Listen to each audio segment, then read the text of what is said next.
It started with a message from his assistant. No greeting, no subject line, just 5 clipped words, "Mr. Slate would like to see you." I glanced at the clock. 11:07 a.m. Thursday. No meeting scheduled, no context given. I saved my dashboard progress, closed my laptop, and walked the familiar corridor toward conference room D. My heels clicked against the polished tile, deliberate, steady. Inside, Dominic Slate sat alone at the head of the long glass table. Tall, tailored, and newly hired, he exuded the kind of confidence born not of experience, but of assumptions. He didn't stand, didn't look up until I was seated. Then finally, "Let's keep this brief." I offered a small nod. He leaned back in his chair, fingers steepled. "I've been reviewing departmental output across operations. Frankly, I'm not impressed. I kept my expression neutral." He went on. "The analytics tools your team built are, to be candid, outdated, and I see little evidence of innovation." "According to which metrics?" I asked softly. He shrugged. "Instinct, and a few indicators from market peers." I almost smiled. "The bottom line is," he continued, "we're streamlining, and from where I sit, you've plateaued." He paused, then added, "You're replaceable, Celine." Just a name on payroll. It was right then that I knew he had no idea who he was speaking to. The moment held for a beat longer than necessary. Then I exhaled through my nose and smiled, then cut it. He blinked. For the first time since I entered, something flickered behind his eyes. "I'm being serious," he said, voice sharper. "I know," I said calmly, "and that's what makes it funny." His jaw tightened. "If you'd prefer to leave, then fire me," I said, leaning forward just slightly. "Right now. Call HR, walk me out. Let's not waste your valuable instinct." The silence that followed was a silence only known to people who just made a very expensive mistake. I gathered my laptop without haste and nodded once before leaving the room. Back at my desk, I opened the folder labeled G. Holdings, the one I hadn't touched in 2 years. 2 years ago, the numbers stopped making sense. I remember sitting in that same chair, eyes scanning revenue charts that only dipped. Contracts stalled. Investors ghosted. The executive floor buzzed with nervous smiles and hallway whispers. Then came the closed-door meeting, only 6 of us. The CEO, Everett Coburn, looked like a man aged in fast forward. His collar was wilted, his voice low. "We have 6 weeks," he said. "Maybe less. The board is split. Our acquisition target smells blood, and unless we raise $7 million by next quarter..." He didn't finish the sentence. I didn't speak right away. Later that night, I opened the safety deposit folder my grandmother had left for me, a trust fund wrapped in a Delaware shell company, untouched since my 20s. She'd always said, "Use it only when it means something beyond you." And this company did. I didn't love it for its brand or perks. I loved it because I'd helped build the bones. Because I knew the people on the 5th floor by name, because I'd seen the server room flood once and stayed until 2 a.m., rerouting everything with a borrowed router and a cup of coffee. So I called Everett, told him I might have a solution. We met again, this time with lawyers. I didn't want recognition, just assurance my holding firm would receive shares commensurate with the capital. No board announcement, no seat, no name in the quarterly. Everett asked me once, "Why anonymous?" I said, "Because I want the company to survive, not my ego." He agreed, and the papers were signed. 2 weeks later, payroll ran. Vendors were paid. The acquisition died on arrival. Everyone thought Everett found a last-minute angel investor. No one questioned it. No one looked further. And I never corrected them. I stayed in my lane. Quiet, reliable.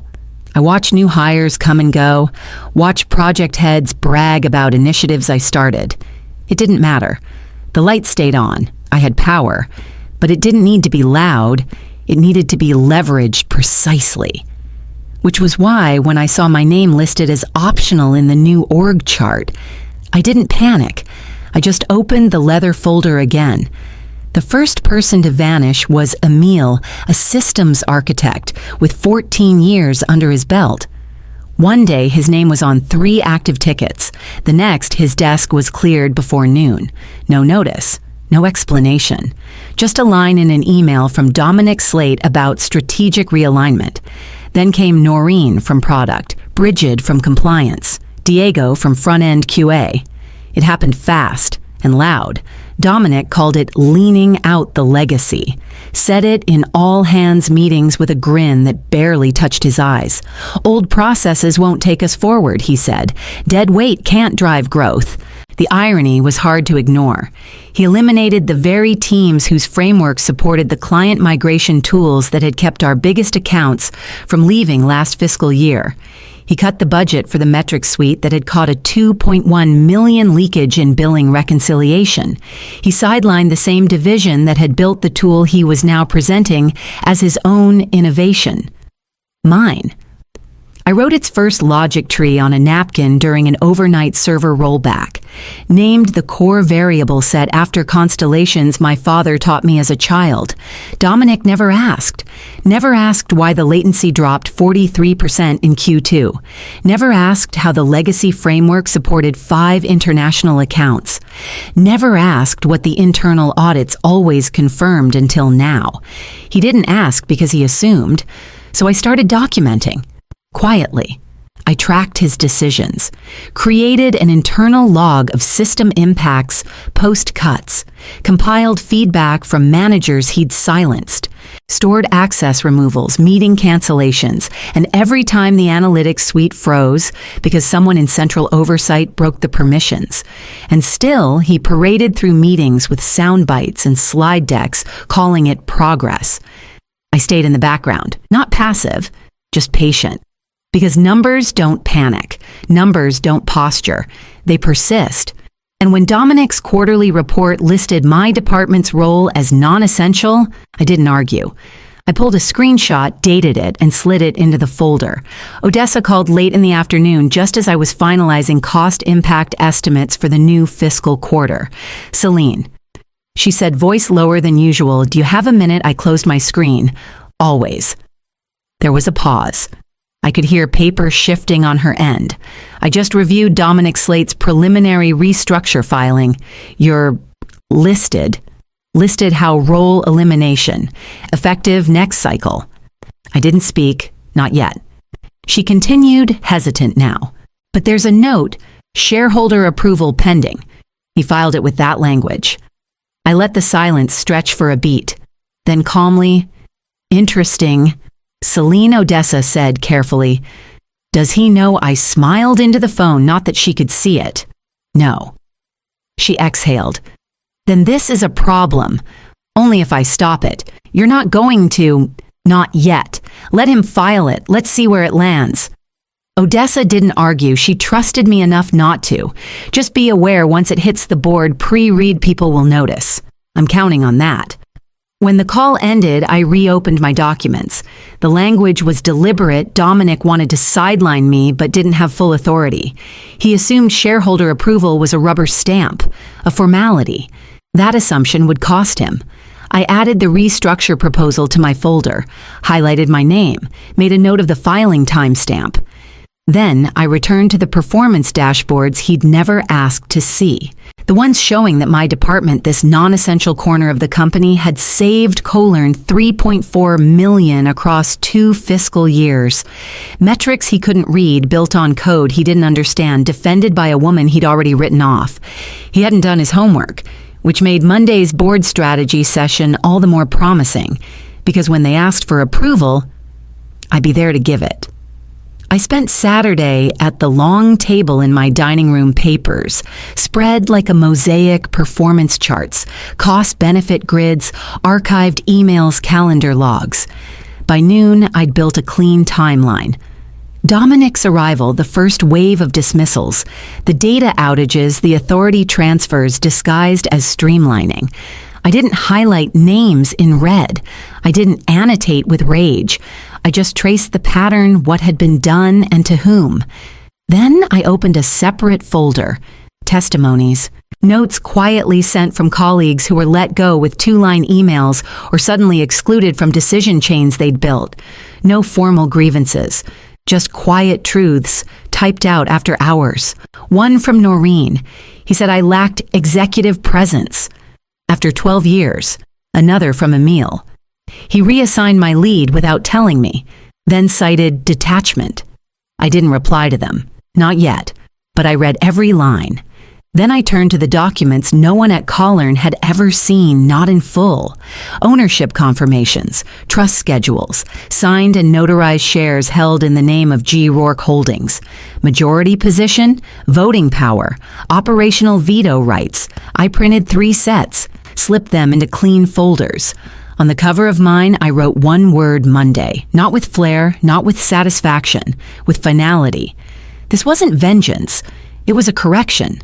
The company I helped save had veered, lost its sense of weight of what people were worth when they didn't posture for the quarterly deck. Dominic didn't need to be embarrassed. He needed to be stopped. And that didn't require shouting, just sequence. I closed the folder, placed it beside my laptop, and sat still for a moment. No anger, no racing thoughts, only the sound of the wind outside and the clicking clock on the mantel. Everything I needed was in that folder, not just numbers, not just proof, a record of what happens when the quiet one doesn't walk away. I slid the folder into my work bag and zipped it shut. Monday would be loud enough. The boardroom was already half full when I arrived. Odessa looked up, met my eyes, and gave the slightest nod. I took my usual seat near the far end, not at the head, not in the spotlight, just present. Dominic entered last his stride, crisp his suit, flawless. He greeted no one directly, just walked straight to the digital panel, tapped once, and began. "Good morning," he said, his voice coated with polished charm. "Today I'm presenting a vision for Collern leaner, bolder, more dynamic. A future rooted in action, not nostalgia." He clicked through slides, trend lines, KPIs, word clouds of agility and disruption, every line rehearsed, every sentence calibrated to impress. And then he said it. "To maximize innovation, I propose restructuring our analytics division, specifically reclassifying Celine Rourke's position as obsolete, duties to be redistributed among agile junior staff." He didn't look at me, not once. The room shifted. No whispers, just the subtle tension of posture change eyes, darting then settling on the chairman. The chairman glanced at his packet. "This structural change. I see the shareholder approval is listed as pending." Dominic nodded, still smiling. "Yes, but we anticipate no issue." I folded my hands and cleared my throat. Calmly. "I'm afraid I can't approve that." He turned confused. "I'm sorry I said I can't approve it." The room froze. I reached into my bag and pulled out the folder, slid it across the table toward the chairman. Ownership structure, confirmed and notarized. Odessa leaned in, already flipping pages. "It's valid," she said. "Celine holds 58% of the company through G. Rourke Holdings." The silence didn't rush in. It landed.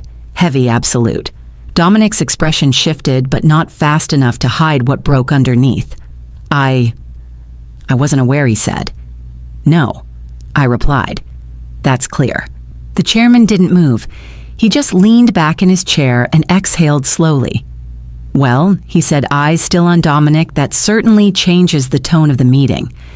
Dominic tried to recover, opened his mouth, but nothing came. I didn't look at him. I didn't need to, because in that moment everyone else already had. Dominic didn't confront me after the meeting. No hallway standoff, no email apology. Instead, he responded the way men like him do, quietly, precisely dressed in business casual and wrapped in professionalism. By Tuesday morning, my team's access to 2 core dashboards had been revoked.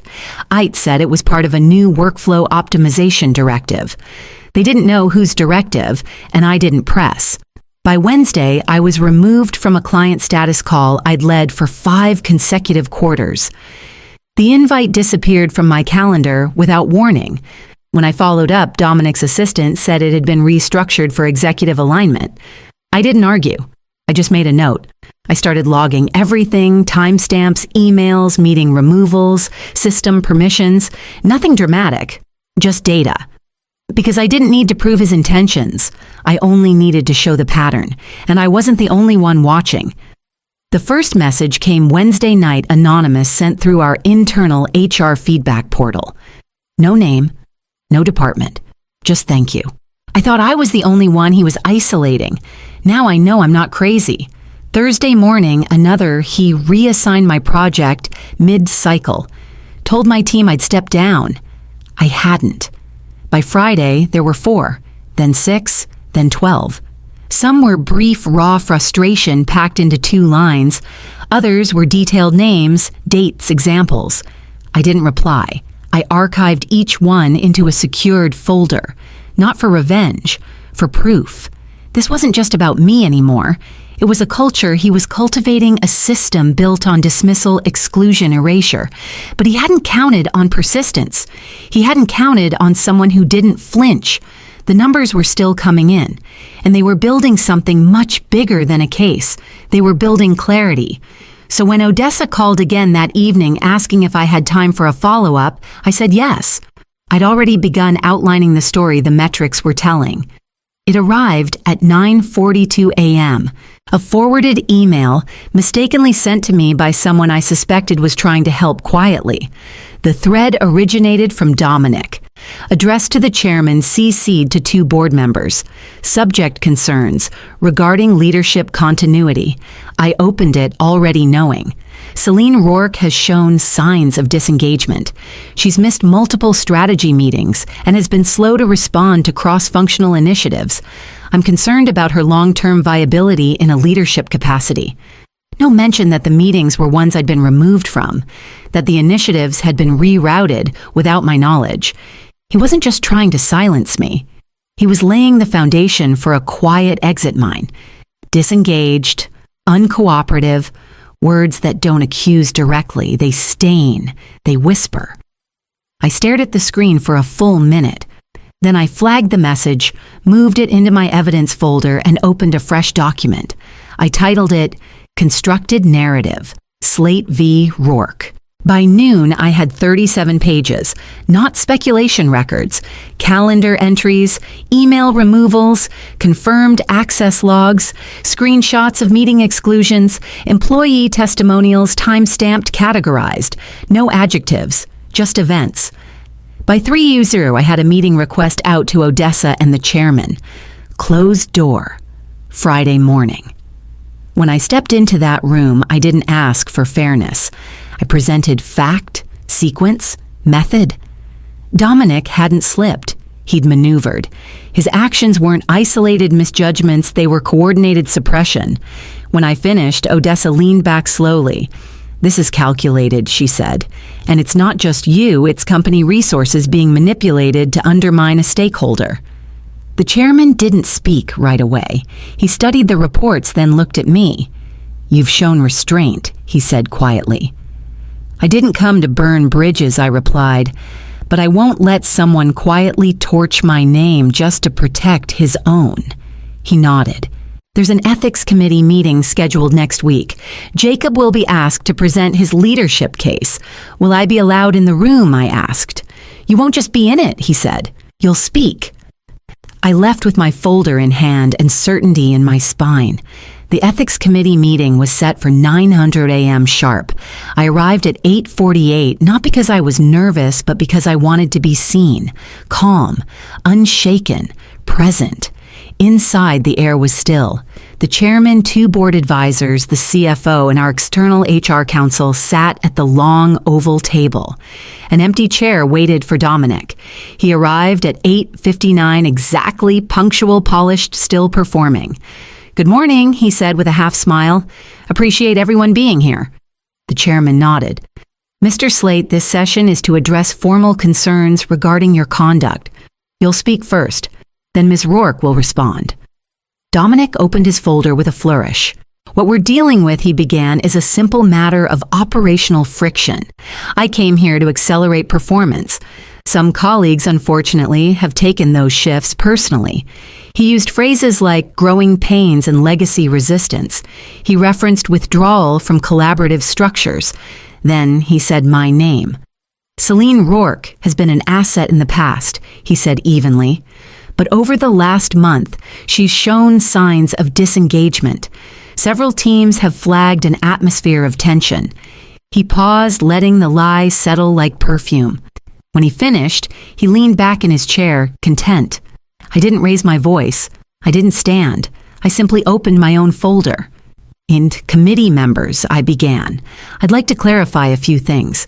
I distributed printed timelines, access logs, removed meetings, retracted project assignments.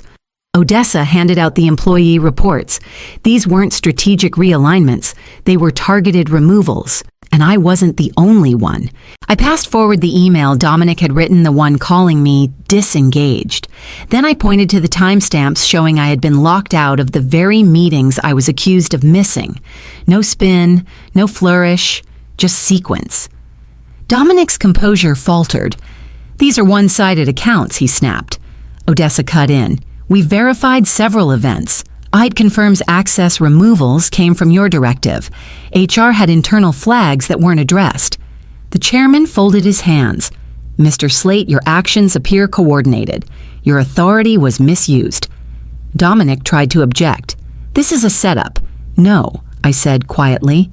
"You set yourself up the day you tried to erase someone who wasn't gone." The chairman stood. "Effective. Immediately you are suspended pending further review." Dominic didn't move. I gathered my folder and prepared to walk out. Dominic Slate was gone by Monday. No memo, no LinkedIn update, just a hole where his swagger used to echo. The board cited ethical discrepancies and leadership misalignment. Behind closed doors, we all knew the truth. He hadn't just misjudged strategy, he'd misjudged people. I didn't step into the spotlight. I returned to my desk, answered emails, cleaned up what had been quietly dismantled.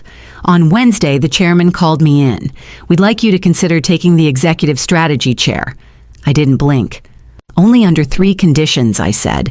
"1 full audit of the promotion pipeline. I want to know who's been overlooked and why. 2 reactivation of every department he silenced, starting with analytics. And 3, we reset the culture, not just the calendar." He nodded once. Agreed. So I said yes. Not because I needed the title, because the house needed new beams, not just paint. I met with every department head personally. I reopened communication threads Dominic had closed. I reinstated resource access to teams that had been strategically starved. No speeches, no theatrics, just systems and presence. The hallway quieted when I walked through, but it wasn't tension anymore. It was recognition, not for what I said, for what I didn't have to. That Friday, I stayed late, not out of duty, but out of habit. I walked the executive corridor alone. His office door was still closed, the glass etched with faint outlines of his name. I paused in front of it, then opened the drawer I'd unlocked that morning. Inside, 1 black plaque, simple centered lettering. "Integrity is not optional." I affixed it to the door, leveled it, and stepped back. It didn't name me. It didn't have to. The people inside this building already knew whose office it was. I turned off the lights and left quietly. By Monday, the first anonymous note arrived in my inbox. "When I saw what you did, I remembered why I joined this place." It was unsigned, but the message was clear. The rebuild had begun.